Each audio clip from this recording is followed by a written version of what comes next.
이 6계명은 지키기가 어려운 계명인가요? 쉬운 계명인가요? 혹시 6계명 못 지키시는 분? 네, 감사하게 여기는 지금 살인자가 없네요. 네. 네. 이 6계명은 뭐 정말 지키기 쉬운 계명이죠. 그래서 그냥 훅 지나가기가 특별히 유난히 더 쉬운 계명이라고 생각이 듭니다. 그런데 좀 살펴보면은 생각보다 좀 난제들도 많고 또 저희가 지키기 어려운 말씀이구나 라는 것을 좀 알게 됩니다. 그래서 오늘 말씀을 통해서 우리가 이 6계명에 대해서 잘 살펴보고 어떻게 하면 내가 6계명을 지킬 것인가, 또 우리 공동체가, 이 사회가 어떻게 하면 6계명을 지켜나가게 할 수 있을 것인가에 대해서 고민하는 시간을 좀 가져보도록 하겠습니다. 먼저 이 6계명에 딸린 소제목이라고 할까요? 이런 이제 여러 가지 이제 난제들이 좀 있습니다. 먼저는 전쟁이 있고요. 전쟁은 해도 될까요? 안 될까요? 그리스도인은 전쟁을 해도 된다, 안 된다? 네, 죄송합니다. 이것에 대해서 좀 이제 난제들이 있죠. 일단 그 교회에서는 우리 형제들이 군대를 가는 것을 허용하나요? 안 하나요? 허용하고 있습니다.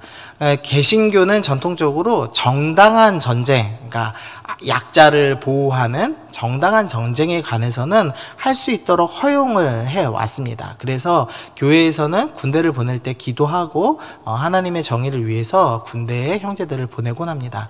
네, 예를 들면은 뭐 여호와의 증인 같은 경우는 집총 거부라고 하죠. 총 드는 것 자체를 거부합니다. 왜냐하면 총 자체가 살인을 하는 무기이고 그것은 이제 6계명을 어기는 것이기 때문에 거부를 하기도 합니다. 그래서 이것도 하나의 논쟁거리라고 할 수 있겠고요. 자살은 6계명을 명확하게 위반하는 것이죠. 그래서 이것에 대해서도 논쟁이 있습니다. 그러니까 자살을 하면은 천국을 가느냐 지옥에 가느냐에 대한 논쟁도 있고 이것은 이제 계명을 어긴 것이냐 안 어긴 것이냐에 대한 논쟁도 좀 생겼습니다. 왜냐하면 경제적으로 너무 어려운 것에 대해서 도저히 이 생에서는 다 감당할 수 없기 때문에 어쩔 수 없이 자살하는 것은 좀 허용해 줘야 되는 것 아니냐, 뭐 그런 식의 뉘앙스들이 좀 담긴 논의들이 좀 일어나기도 하죠. 이것과 연결돼서 안락사, 너무나 이제 병이 고통스러워서 아니면 이제 의식을 잃어서 뇌사인 상태라면 인간다운 삶을 살 수 없기 때문에 사실상 인간이 아니기 때문에 안락사 시키는 것은 6계명 위반하는 게 아니지 않냐, 이제 이런 논의도 좀 있습니다. 그래서 이것도 좀 난제라고 할 수 있겠고요. 이제 낙태도 마찬가지죠. 인간다운 삶에서 인간다운 삶을 살게 하기 위해서 낙태를 허용해 줘야 되느냐, 이건 좀 예민한 문제가 있죠. 이제 성폭행을 당해서 생긴 아이라면은 허용을 해야 되는 거 아니냐라는 문제도 있고, 또 장애 아이가 뱃속에서 태어났을 때 또 어떻게 해야 되느냐, 이런 좀 예민한 문제로도 접근이 됩니다. 그리고 이제 그나마 좀 예민하지만 이제 쉬운 문제는 사형제도입니다. 우리나라는 예전에는 사형제도가 허용돼 있어서 실제 사형이 있기도 했습니다. 그런데 법에서 여러 가지 문제들이 발견되죠. 뭐 경찰들이 강압 수사를 했다든지 이래서 강제 자백을 받아서 실제로 범인이 아닌데도 복역한 사례들이 많이 발견됐습니다. 뭐 대표적으로는 화성연쇄 살인 사건, 지금은 이제 진범이 나왔지만 원래 한 사람이 그 복역을 20년 이상 해왔었죠. 잘못된 이 수사로 인해서. 그래서 그런 문제들 때문에 우리나라는 공적으로는 사형제도가 있는데 실제로는 사형을 하지 않고 있습니다. 그래서 조금 이제 우리나라에서는 논점을 좀 이제 이 난제를 좀 벗어난 상황이긴 한데, 이 사형제도를 허락해야 되느냐 말아야 되느냐, 이것이 성경적으로 옳으냐 그르냐를 놓고도 좀 여러 가지 난제와 의문들이 있는 계명이라고 할 수가 있겠습니다. 조금 더 이제 깊게 살펴보면은요, 먼저 이제 직역을 하면 이 6계명은 너는 죽이지 말라라는 계명입니다. 보통 여기에 이제 목적어가 들어가야 되겠죠. 그래서 사람을 죽이지 말라, 동물을 죽이지 말라, 이웃을 죽이지 말라, 이런 식으로 목적어가 들어가야 되는데 이 원문에서 목적어가 없습니다. 그래서 이것이 사람만 죽이지 말라고 하는 건지 모든 생명을 죽이지 말라고 하는 건지에 대한 혼돈이 좀 있습니다. 그래서 슈바이처 박사 아세요? 아프리카 선교를 했던 슈바이처 박사는 이제 신학적으로는 자유주의자였는데 이분은 이 구절에 대해서 모든 생명을 죽이면 안 된다로 해석을 하셨어요. 그래서 어떻게 사셨냐면 아프리카에서 선교하면서 사는데 전깃불을 켰을 때는 문을 열지 않았답니다. 왜냐하면 혹시나 이렇게 모기가 날라 들어와서 전깃불에 죽을까봐 생명을 소중히 여기기 위해서 아프리카에서 문을 열지 않고 삶을 사셨다고 해요. 그래서 어떻게든 육계명을 지키기 위해서 이런 좀 극단적인 예가 나오기도 했습니다. 그런데 사실 이 십계명 관련된 특별히 육계명 이후의 모든 계명들은 다 사람과 관련된 계명이죠. 그래서 전통적으로는 이 계명은 목적어는 없지만 사람을 살인하지 말라는 계명으로 해석하는 것이 가장 일반적인 해석이라고 할 수 있겠습니다. 근데 굳이 사람을이라고 넣지 않고 또 특정 대상을 넣지 않은 이유가 있다면 목적어를 분명히 하지 않은 이유 제가 좀 적어봤는데요. 특정한 무리만 보호하는 것이 아니라 모든 이에게 무제한으로 적용하기 위함이다 라고 할 수가 있겠습니다. 우리가 지금은 이제 노예제도가 사라졌기 때문에 우리가 사람을 죽이지 마십시오 이러면은 모든 사람으로 다 이해하지만 사실은 이 노예제도가 사라진 지가 얼마 되지 않았죠. 그래서 진짜 사람을 지칭하는 것은 시민들, 그러니까 세금을 내는 자유민에 한한 것이지 사람 그리고 백정 그다음에 종들은 사람으로 취급받지 못했죠. 그래서 그런 사회라고 생각해 봤을 때 이 계명이 얼마나 모든 생명을 보호하기 위해서 목적어를 생략함으로써 하나님께서 생명 보호를 위해서 이렇게 써놓으셨는지에 대해서 확인을 좀 해볼 수가 있습니다. 그래서 이 육계명은 사람을 죽이지 말아라 라는 그것이 신분과 상관없이 모든 사람을 다 포용하는 구절이라는 것을 확인할 수가 있습니다. 조금 더 살펴보면요. 살인하면 안 되는 이유에 대해서 성경은 이렇게 표현합니다. 창세기 9장 6절입니다. 다른 사람의 피를 흘리면 그 사람의 피도 흘릴 것이니 이는 하나님이 자기 형상대로 사람을 지으셨음이니라. 그래서 성경에서는 사람을 왜 죽이면 안 되느냐. 이 사람은 하나님의 형상대로 만들어졌어. 즉 하나님의 것이기 때문에 하나님의 목적대로 창조된 사람이기 때문에 죽이면 안 된다라고 설명을 명확히 하고 있습니다. 그러니까 살인하지 말라는 이 계명에서 하나님 것이다라는 걸 인정해라. 즉 하나님의 주인 되심, 하나님의 주인의 권리인 주권을 인정하여서 살인하면 안 된다라고 명확히 못 받고 있고, 즉 그래서 육계명을 위반하는 것은 단순히 계명 위반의 수준이 아니라 하나님의 주권을 어기는 것, 즉 하나님께 반역하는 반역죄의 수준이다라고 이 격상시키심으로써 이 육계명이 얼마나 소중하고 사람의 생명이 얼마나 중요한지에 대해서 설명을 해 놓으셨습니다. 좀 더 이제 살인에 대해서 좀 여러 가지 좀 측면에서 살펴보면은요, 먼저는 좀 이거는 이제 아까 사람이 아니라는 걸 명확히 밝혔는데, 그럼에도 불구하고 좀 다뤄보겠는데요. 이 출애굽기 21장 33절 34절 보시면, 사람이 구덩이를 열어두거나 구덩이를 파고 덮지 아니하므로 소나 나귀가 거기에 빠지면 그 구덩이 주인은 잘 보상하여 짐승의 임자에게 돈을 줄 것이요 죽은 것은 그가 차지할 것이라. 이 생명 존중이 너무 이제 중요한 개념이 되다 보니까 요새는 이제 동물도 죽이면 안 된다고, 그래서 왜 그 동물보호협회에서 왜 정육점 앞에서 시위하고 막 이러잖아요. 그 소도 생명이라고, 돼지도 생명이라고 이렇게 시위하는 경우가 있는데, 어쨌든 성경에서는 동물 죽인 것에 대해서는 이렇게 설명합니다. 그러니까 동물 죽여서 그것을 즐기는 행위 자체는 옳은 게 아닙니다. 그러나 고의성이 없는데 죽인 것이라면 보상을 해주면 된다. 어쨌든 짐승과 사람의 생명 가치를 동등하게는 놓으면 안 된다. 그래서 어떤 이제 목사님은 이 10계명, 6계명을 해석해 놓으면서 동물과 사람의 생명 가치를 동일하게 여기는 것은 오히려 6계명을 위반한 것이다. 사람의 생명을 정말로 높은 가치로 여겨주신 하나님의 이 계명을 위반하여서 동물도 사람과 동등하게 끌어놓은 것, 그것은 위반일 수도 있다라는 취지로 설명하시기도 했습니다. 그래서 요새 반려동물에 대한 많은 이제 이야기들이 있을 텐데, 만약에 이제 반려동물에게 문제가 생기면 어떻게 해야 되느냐, 사람이랑 똑같이 취급하는 것은 성경적인 가치관은 아니다. 라고 좀 할 수 있겠습니다. 그래서 이것은 이제 좀 전제를 하나 해놓고 그다음 좀 진행을 하겠습니다. 먼저는 이제 고의살인이 있습니다. 일부러 사람을 죽인 것이죠. 그래서 쇠막대기로 사람을 죽이거나 칼로 찌르거나 하는 그런 행위에 대해서는 명확하게 살인이라고 규정을 하고 있습니다.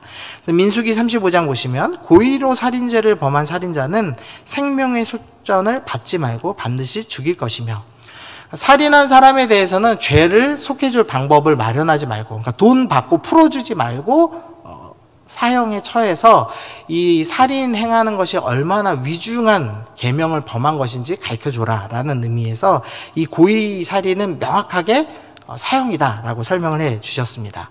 그런데 이제 과실치사가 좀 문제가 돼요. 이제 과실치사라고 하는 것은 아까처럼 구덩이를 파놨는데 물 받으려고 제대로 못 덮었는데 밤중에 사람이 빠져 죽었다든지, 아니면 이제 소가 들이받았다든지, 아니면은 큰 돌을, 이스라엘 지역은 이제 돌이 되게 많았거든요. 그래서 밭에서 돌을 치우려고 돌을 굴렸는데 그 돌이 떼굴떼굴 굴러서 밑에 밭에 있는 일하던 아저씨에게 치여서 그 아저씨가 죽는 경우, 이런 고의성이 없는 살인에 대해서는 어떻게 처리를 해야 되는가에 대해서 민수기 35장 보니까 이 6썩음은 이스라엘 자손과 타국인과 이스라엘 중에 거류하는 자의 도피성이 되리니 부지 중에 살인한 모든 자가 그리로 도피할 수 있으리라. 당시에는 이제 공권력이 명확하지 않았기 때문에 보복을 할 수가 있었죠. 고대 근동에서는 아버지가 고의성 없이 살해를 당하더라도 복수하는 것이 합법적이라고 생각을 했습니다. 그래서 이 고의적이지 않은 살인을 저지른 경우에는 도피할 수 있는 도피성을 마련해서 그 살인했던, 실수로 살인한 사람을 보호하는 정책을 사용은 했습니다. 그러나 그 죄가 결코 고의가 없었으니까 문제 없다라고 이야기하는 것은 아닙니다. 이 사람은 하나님께 기업으로 받은 땅이 있는데 그 땅을 떠나야 되는 것이고, 자신의 가족과 이웃을 떠나서 일생을 유리방황하며 도피성 안에서 살아가야 되는 것이죠. 그래서 그 살인죄에 대해서 결코 쉽게 처리하는 것은 아닙니다.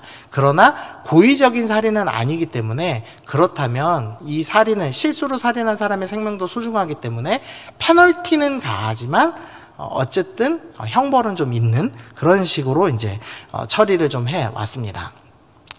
근데 뭐 이 생명을 빼앗는 것, 어쨌든 고의살인이든 과실치사든 살인은 명확하기 때문에 그것에 대해서는 뭔가 페널티가 부과되는데, 이제 간접살인이 좀 문제죠. 간접적으로 살인을 저지른 건 어떻게 처리해야 되는가. 이제 사무엘하 11장 12장에는 이제 다윗이 우리아의 아내를 뺏는 사건이 나옵니다. 우리아의 아내를 뺏고 나서 이 우리아를 전쟁터 가장 깊숙한 곳에 보내서 죽이죠. 그래서 다윗이 직접적으로 무기를 들어서 살인한 것은 아닙니다.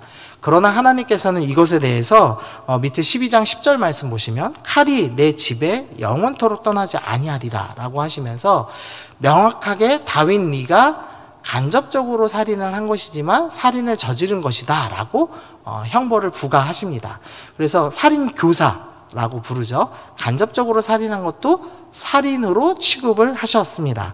그래서 열왕기상 21장에서도 아합 왕이 나봇의 포도원을 뺏는 장면이 나옵니다. 그래서 법을 악용해서 죄를 저지르지 않은 나봇에게 죄를 저지른 것처럼 위증하는 증인들을 세워서 죽이는데요. 그것에 대해서도 살인죄로 하나님께서 적용하시는 장면들이 나옵니다. 그래서 간접살인은 살인교사는 명확하게 살인으로서 표현을 했습니다.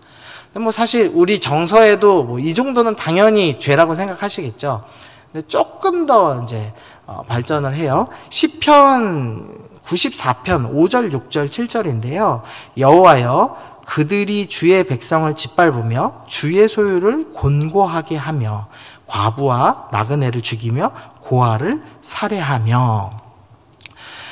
지금 주의 소유를 곤고하게 하고 주의 백성을 짓밟는다는 표현이 먼저 나와 있습니다. 그래서 사실 이 본문에서 지금 다루는 내용이 살인에 관한 내용이 아니라 압제라고 표현할 수 있죠. 약자를 억누르는 개념에 다루는 말씀이라는 걸 확인할 수 있는데, 거기서 이 주의 백성을 짓밟는 것에 대해서 뭐라고 표현하냐면 과부와 나그네를 죽이고 고아를 살인했다라고 표현을 하고 있는 겁니다. 그러니까 실제 살인한 것이 아니라 짓밟고, 그러니까 약자들이 계속 잘 살 수 없게 만드는 억압하는 정책들, 그들이 먹고 살 수 없게 만드는 여러 가지 행위들을 저지른 것에 대해서 살해다라는 표현을 성경이 사용한 겁니다. 그래서 이것은 사회적인 살인이다라고 묘사를 한 겁니다. 그러니까 우리가 만약에 정부가 약자들을 억압하고 잘 먹고 잘 사는 사람들이 더 부강하게 만드는 정책을 피운다면, 이 6계명, 이 시편 말씀에 비춰본다면 하나님께서는 그것도 살인죄로 적용될 만큼 아주 심각한 범죄다라고 성경은 이야기하고 있는 겁니다. 그래서 약자에 대한 압제도 6계명을 위반한 것이다 라고 설명을 하고 있습니다. 또 간접살인이 하나 더 있는데요. 신명기 22장 6절입니다. 처녀에게는 아무것도 행하지 말 것은, 지금 이 앞구절에 뭐가 나오냐면 처녀가 성폭행 당한 내용이 나와요. 근데 이 처녀는 죽일 죄가 없다. 그러니까 처녀가 성관계를 가졌지만 강제로 가진 것이기 때문에 간음죄를 범한 것이 아니다. 7계명 어긴 것 아니다 라고 설명을 하고, 그 다음에 이 일은 사람이 일어나서 그 이웃을 쳐 죽인 것과 같은 것이다. 그러니까 여성에 대해서 성폭행한 죄는 간음죄로 처벌하는 것이 아니라 살인죄로 처벌해라 라고 하는 겁니다. 왜냐하면 이 여성에 대해서 성폭행을 가한 것은 인격을 살인한 것이기 때문에 살인죄로 여겨서 성폭행한 남자를 돌로 쳐 죽여라, 이렇게 설명을 하는 구절이 있습니다. 그래서 성경은 단순히 생명만 멀쩡하면 상관없지라는 수준이 아니라 인격적으로 살해를 저지른 것도 살인죄라고 표현을 하고 있습니다. 예수님께서 이런 의미에서 마태복음 5장 21절 보시면, 옛사람에게 말한 바 살인하지 말라, 누구든지 살인하면 심판을 받게 되리라 하였다는 것을 너희가 들었으나, 예수님께서 이 6계명을 지금 해석하고 계신 거예요. 살인은 심판하지, 죽이지, 사형받는 것이 성경의 원칙인 걸 너희가 들었지. 근데 그 율법의 본래 의미는 무엇이냐면, 나는 너희에게 이르노니 형제에게 노하는 자마다 심판받게 되고 형제에 대해서 라가라 하는 자는 공회에 잡혀가게 되고 미련한 놈이라 하는 자는 지옥불에 들어가게 되리라. 지금 이 라가라고 하는 이 욕은 미련한 놈과 동등한 표현입니다. 그러니까 뭐 멍청이, 미련한 놈 이런 식의 표현인데요. 즉 이제 인격적인 어떤 모독을 가한 거죠. 그래서 인격적으로 모독을 가하거나 좀 잘못된 표현을 한 것도 인격 살인으로 봐서 하나님께서는 이것을 6계명을 위반한 것이다 라고 표현한 겁니다. 한 사람을 무가치하게 여기는 어떤 표현들을 한 것도 살인이라고 규정하신 거죠. 그래서 이 6계명이라는 것이 우리가 생각하는 것처럼 단순히 목숨을 안 죽였으면 돼 라는 수준의 이야기를 하신 것이 아니라 생각보다 훨씬 더 범위가 넓다는 것을 확인할 수 있습니다. 우리의 말 한마디로 어떤 사람이 마음에 상처를 받아서 인격에 큰 상처를 입는다면 그것도 6계명을 위반한 것이 될 수 있고, 약자를 억압한 것도 위반이 될 수 있고, 성적인 학대도 인격살인으로 여겨서 6계명을 위반한 것으로 취급된다. 그러니까 단순히 음란하지 말라라는 죄를 위반한 수준으로 보는 것이 아니라 살인죄로 취급할 정도로 성경은 이 6계명에 대해서 넓은 관점에서 설명을 하고 있다는 것을 살펴볼 수가 있습니다. 이제 이렇게 적용을 하면은 조금 이제 마음에 이제 찔리기 시작하죠. 우리가 누구를 향해서 마음에 상처 준 것도 6계명 위반이구나 라고 생각하면 우리 누구도 사실은 이 6계명을 위반하지 않았습니다 라고 할 사람은 아무도 없습니다. 그럼 이 6계명에 대한 결과가 뭐냐? 먼저는 명확하게는 사형입니다. 고의로 살인죄를 범한 살인자는 생명의 소진을 밟고 반전히 죽여라 라고 이야기되어 있어요. 그래서 살인죄에 대한 결과는 다 사형입니다. 그래서 우리가 범죄하여서 선악과를 따먹은 이후 우리 모두가 범죄하였죠. 근데 이 범죄에는 여러 가지 죄악들이 있는데 우리가 인격살인한 것도 살인죄이기 때문에 우리 모두는 죄로 인해서 죽을 수밖에 없는 존재가 되었죠. 그래서 그런 의미에서 우리 모두는 사형받았다라고 할 수가 있겠습니다. 근데 이 사형뿐만 아니라 또 하나의 이제 결과가 있는데요. 너희는 너희 거주하는 땅을 더럽히지 말라. 피는 땅을 더럽히나니.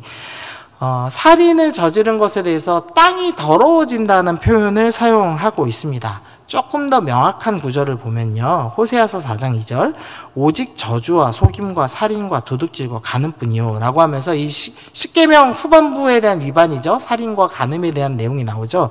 그런데 그 십계명 위반에 대한 결과는 뭐냐? 그러므로 땅이 슬퍼하며 거기 사는 자와 들짐승과 공중에 나는 새가 다 쇠잔할 것이요 바다의 고기도 없어지리라. 피조 세계가 땅이 다 쇠잔하여진다, 황폐해진다라는 어떤 표현을 쓰고 있는 겁니다. 창세기 4장 가인이 살인을 저지른 죄의 대가에 대해서 이렇게 표현해요. 빨간색 글씨만 보면 땅이 다시는 그 효력을 내게 주지 아니한다라는 표현을 씁니다. 그래서 어떤 살인죄에 대한 결과가 뭐냐? 땅이 더러워진다 라는 표현을 쓰는데 그것이 이제 황폐해진다, 쇠잔해진다라는 의미로도 사용되고 또 땅이 다시는 효력을 내게 주지 않는다. 즉 열매 맺지 못한다라는 표현을 쓰기도 하는 겁니다. 아까 그 도피성 표현을 하면서 왜 우리가 하나님께서 기업으로 주신 땅을 떠나게 된다라는 표현을 썼는데요. 기업으로 주신 땅을 떠나게 되면 하나님이 주신 기업, 사명을 이룰 수 없는 것이 되죠. 그래서 살인죄의 결과, 6계명을 지키지 않는 결과 중에 하나는 무엇이냐? 기업을 이룰 수 없는, 사명을 이룰 수 없다라는 표현으로 설명될 수 있다는 겁니다. 그리고 또한 하나님의 계명이 지켜지지 않기 때문에, 하나님의 계명이 지켜지지 않는 사회이기 때문에, 즉 약육강식하는 사회가 되기 때문에 결과적으로 또한 황폐해진다라고도 설명할 수가 있겠습니다. 그래서 피조물과 관계가 단절된다 이렇게 표현해 볼 수도 있겠습니다. 그러니까 살인죄의 결과가 단순히 계명을 어겼어의 수준이 아니라 우리가 사명을 이룰 수 없는 결과를 낳게 되고 피조물과의 관계가 단절되게 되고 하나님의 계명이 아닌 욕망으로서 사회가 돌아감으로써 결국 사회 전체가 황폐하게 되는 결말이 난다라고 성경은 설명하는 겁니다. 우리가 지금 이 사회를 살면서 여러 번 말씀드렸어요. 약육강식 때문에 얼마나 사회가 황폐해졌는가. 부자가 더 부자가 되고 가난한 사람은 더 가난해지는 이 사회 때문에 얼마나 사회가 망가졌는지를 우리가 눈으로 보고 있죠. 근데 사실 그것이 이 6계명 위반도 포함되어 있는 내용인 거죠. 인격을 살인하고 약자를 억압함으로써 일어나는 현상들, 그리고 하나님께서는 그것에 대해서 그러면 너희 땅을 황폐하게 만들므로써 이 죄가 얼마나 잘못되었는지를 너의 삶을 통해서 보여주겠다라고 말씀하고 계시는 겁니다. 그런데 또 여기서 끝나지 않아요. 우리 마태복음 5장 보시면 아까 그 살인죄에 대한 설명을 쭉 하시면서 나가라고 하는 자는 심판받는다라고 설명하시면서 살인죄는 인격살인도 살인죄다라고 설명하셨죠. 그러면서 쭉 이어서 그러므로 예물을 제단에 드리려다가 거기서 내 형제에게 원망 들을 만한 일이 있는 것이 생각나거든 예물을 제단 앞에 두고 먼저 가서 형제와 화목하고 그 위에 와서 예물을 드리라. 하나님께 제사 드리다가 만약에 네가 인격살인한 것을 즉 6계명 위반한 것이 생각나거든 어떻게 해라? 예배를 중단하고 먼저 이 부분에 대해서 해결해라. 왜냐하면 예배를 받지 않으시기 때문인 거죠. 가인이 살인죄를 짓고 나서 하나님께 예배를 제대로 드릴 수 없었죠. 그래서 이 살인죄라는 것이 피조물과의 관계 단절만 의미하는 것이 아니라 하나님과의 관계 단절도 이어진다. 즉 이 6계명 위반하는 것은 단순한 죄로, 그러니까 적어도 살인죄는 우리가 다 무겁다는 걸 알지만 인격살인하는 수준, 그리고 남을 미워해서 원망하는 말 뱉는 수준은 아무것도 아니라고 생각하지만 이것은 피조물과의 관계가 단절되고 사람과의 관계가 단절되고 사명을 이룰 수 없는 결과를 낳기도 하고 하나님과의 관계가 단절되는 무서운 결과로 이어질 수 있다라고 성경은 설명을 하는 겁니다. 근데 우리가 이렇게 성경적으로 깊이 들어가지 않더라도 이미 사람하고 다투시면 어때요? 하나님과 기도하시고 예배 드릴 때 늘 찝찝하고 부담된 마음들이 있으시죠? 그래서 하나님이 사실 너의 영혼이 황폐해졌지, 너의 영혼의 땅이 황폐해졌지, 이 6계명 위반하는 게 이렇게 위험한 거야. 그러니까 빨리 화해해서 회복해라 라고 하나님께서 우리에게 가르쳐 주시는 것이죠. 그래서 이제 적용을 좀 해보겠습니다. 먼저는 마음과 혀로 범하는 살인을 멈춰야 합니다. 우리가 좀 쉽게 지나갈 수 있는 것, 뭐 당연히 인간관계에서 이렇게 너무 과한 말을 하는 것에 대해서는 우리가 이게 죄지, 문제가 있지, 미워한 것이지, 원망한 것이지 생각하죠. 당연히 그거 멈춰야 되겠고요.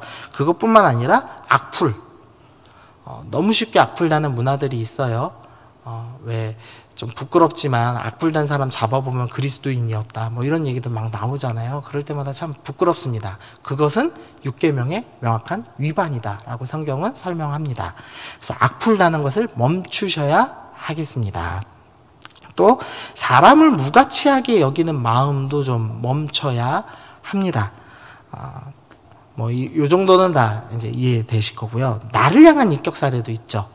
나를 무가치하게 여기는 마음이 있어요. 넌 안 돼. 네가 해서 뭐해. 넌 쓸모없어. 라고 자기 스스로를 향해서 인격 살인을 하고 있다라면 그것도 육계명 위반이니 멈춰야 된다라고 적용을 할 수가 있겠습니다. 그래서 여러분들 중에 혹시 우울함으로 나를 무가치 여기고 방구석에 있으신 분이 있다라면, 물론 코로나라서 카페 가고 이러실 수는 없겠지만 지금은 조금 코로나 풀리면 나를 사랑하기 위한 행동들을 시작하셨으면 좋겠어요. 나를 살리는 행동들, 그것이 공부일 수도 있고 직장을 구하는 것일 수도 있고 사람을 만나는 것일 수도 있고 어떤 거든지 나를 살리는 행위를 함으로써 육계명을 적극적으로 지키는 행동을 시작하시는 것이 중요하다라고 할 수 있겠습니다. 두 번째로 적용을 해보면은요, 이 살인하지 말라를 긍정적으로 해석하면, 살인하지 말라는 부정문이니까요, 긍정문으로 해석하면 생명을 존중하라라고 해석할 수가 있겠습니다. 신명기 22장 8절에 보면 내가 새 집을 지을 때 지붕에 난간을 만들어 사람이 떨어지지 않게 하라. 그 피가 내 집에 돌아갈까 하노라. 하나님께서는 생명을 존중하는 것에 대해서 어느 정도 수준을 요구하시냐면, 만약에 집의 지붕 위에, 이 이스라엘은 지붕이 이렇게 평평했거든요. 그래서 예수님께서 왜 중풍병자를 고치실 때 어떻게 하죠? 중풍병자 친구들이 지붕을 뚫고 내리잖아요. 그래서 그 지붕이 평평했기 때문에 올라가기 쉬웠거든요. 계단도 있었고. 그래서 그 지붕 위에다가 난간을 만들어 놔라. 왜냐하면 혹시나 잘못해서 사람이 떨어져 죽을 수도 있으니까. 그러니까 그만큼 생명을 존중히 여기는 것에 대해서 강조하셨습니다. 요새는 생명보다 돈을 더 중요하게 여기는 문화가 있어요. 예를 들면 상품백화점, 생명보다 돈을 더 중요하게 여겨서 옥상 위에다가 무거운 것들을 많이 올려놨죠. 법규를 위반하여서 돈을 좀 절약하려고 했습니다. 근데 그 결과가 백화점이 무너져 내렸죠. 근데 그 백화점의 사장님이 유명한 장로님이셨습니다. 그러니까 사실은 돈보다 생명을 더 중요하게 여기는, 즉 육계명을 위반한 일 때문에 일어난 사고라고 할 수 있겠습니다. 사실 세월호 참사도 마찬가지죠. 뭐 이러저런 음모론이나 여러 가지도 많지만 어쨌든 많이 적재해서 배가 침몰을 한 거잖아요. 많이 적재한 거, 법을 위반해서 많이 적재한 사례도 사실은 생명보다는 돈을 더 중요하게 여긴 사례라고 할 수 있겠습니다. 그래서 돈보다 생명이 더 중요한 가치를 회복하는 것이 좀 필요합니다. 그래서 생명 존중의 사회를 나가도록 우리가 애쓰는 것도 육계명을 적극적으로 지키는 거라고 할 수가 있겠습니다. 이 사탄이 좀 교묘한 전략을 좀 세워놨어요. 미국의 예를 들면요, 미국은 총기 사고 때문에 수많은 사람들이 죽습니다. 그래서 병 때문에 죽는 사람보다 총기 때문에 죽는 사람이 훨씬 더 많거든요. 그럼에도 불구하고 총기 규제를 하지 못해요. 왜냐하면 총기 규제를 하면 기독교인들이 들고 일어나거든요.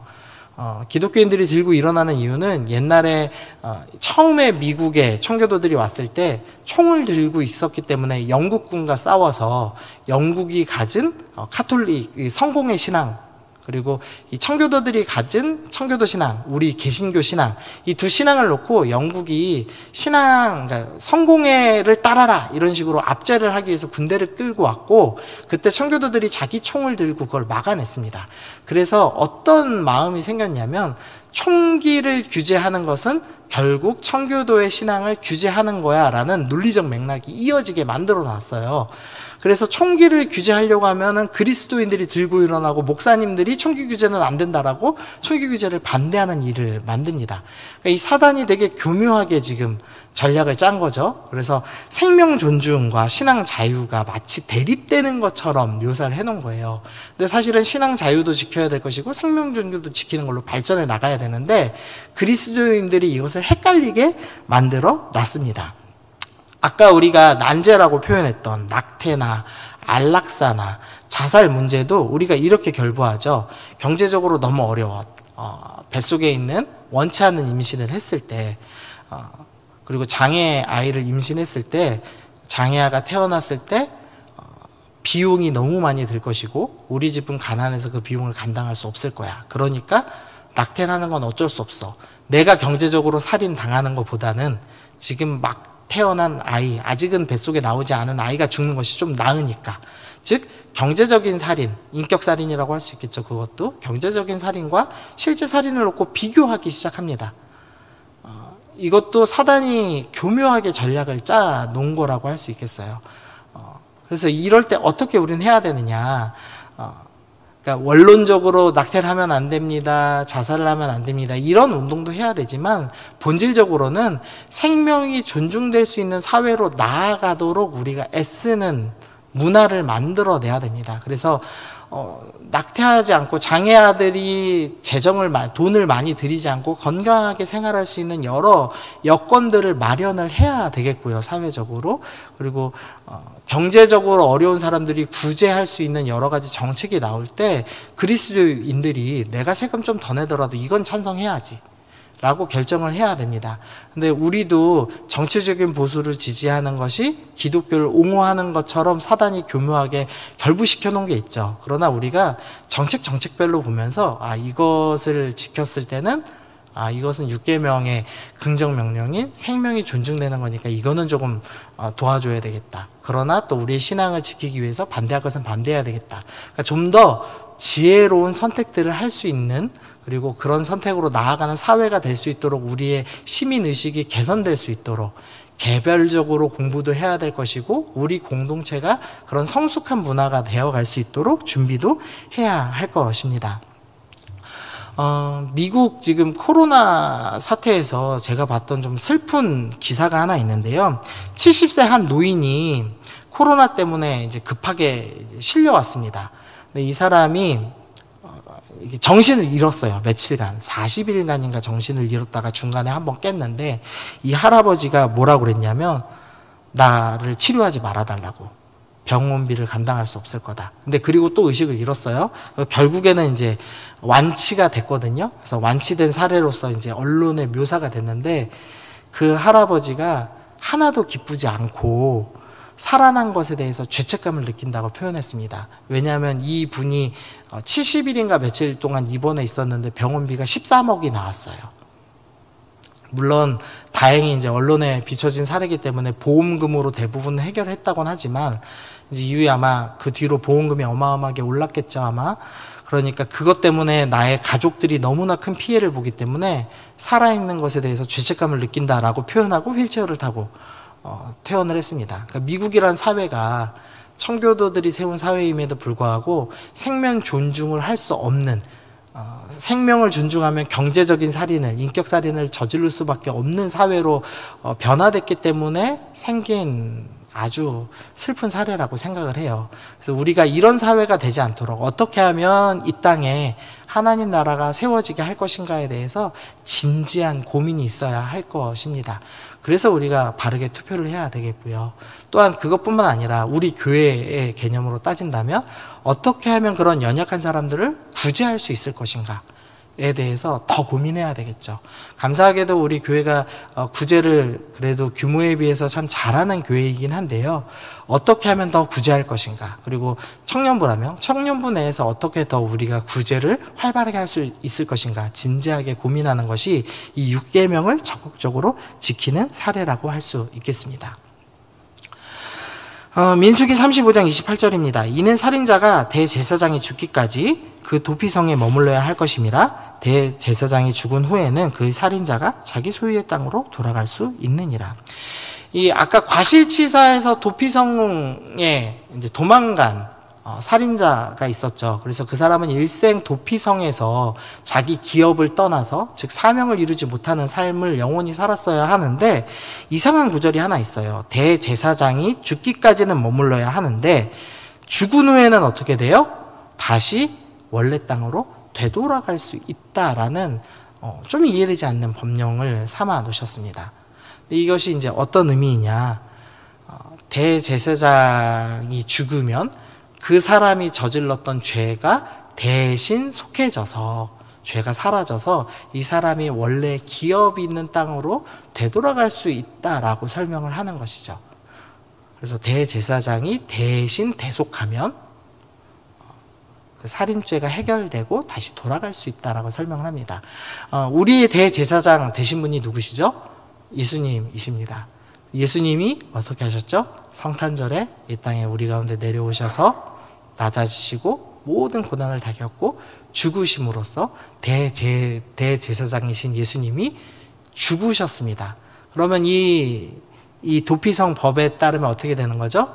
우리의 율계명 위반이 해결되고 우리가 다시 돌아가서 사명을, 기업을 받아서 다시 그 사명을 이룰 수 있는 사람으로서 변한다라고 설명을 하는 겁니다.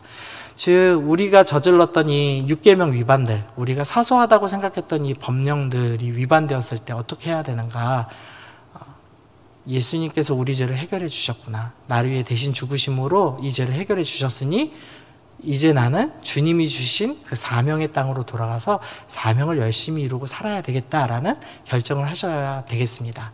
그리고 사명을 넘어서 요한복음 15장입니다. 내 계명은 곧 내가 너희를 사랑한 것 같이 너희도 서로 사랑하라 하는 이것이니라. 사람이 친구를 위하여 자기 목숨을 버리면 이보다 더 큰 사랑이 없나니. 예수님께서는 내가 너희를 위해서 대신 죽어서 너희 죄가 해결됐다. 그러니까 너희가 약속의 땅으로 돌아가서, 사명의 땅으로 돌아가서 사명을 지키면서 살아라. 그런데 그것을 넘어서 더 큰 사랑인 너의 목숨을 버려서 남을 사랑하는 사랑을 행하면서 살아라라고 설명하는 겁니다. 그래서 단순하게 살인을 저지르지 말라의 수준이 아니라 적극적으로 생명을 존중하는 삶, 인격을 살인하지 않고 인격을 사랑하고 존중하는 삶으로 나아가야 될 것이고, 그것에서 더 넘어서 예수님처럼 남을 사랑하는 마음으로 내가 희생하는 삶까지 더 발전하여 나가라고 예수님께서는 설명하고 계십니다. 우리가 이 율계명에 대해서 그럼 어떻게 적용해야 될지 좀 서실 거라고 생각해요. 당연히 살인을 저지른 사람들은 거의 없으시겠죠. 그러나 우리가 알게 모르게 율계명의 정신을 훼손하고 있는 부분들이 많이 있었습니다. 그러면 나는 이 율계명의 정신을 어떻게 세워갈 수 있는가? 우리 공동체는, 우리나라는 어떻게 세워갈 수 있는가에 대해서 고민하고 적극적으로 실천해야 될 것입니다. 그리고 그것을 넘어서 내 목숨을 주듯이 사랑하는 사랑으로서 우리 공동체와 이웃을 섬기는 것, 그것이 진짜 이 율계명이 가진 본질의 정신의 회복이구나를 기억하면서 나는 어떻게 내 목숨을 버리는 것과 같이 사랑을 할 수 있을까? 나는 어떻게 하면 그렇게까지 섬길 수 있을까? 그런 섬김을 위해서 나는 이번 주에 무엇을 해야 할까를 고민하시면서 그렇게 율계명에 대한 진지한 고민과 성찰하시면서 한 주간 살아가시는 여러분 되시기를 바랍니다. 아멘. 우리 그런 의미에서 우리 함께 적용 찬양하겠습니다. 모든 상황 속에서 주를 찬양할지라 라는 찬양을 준비를 했는데요.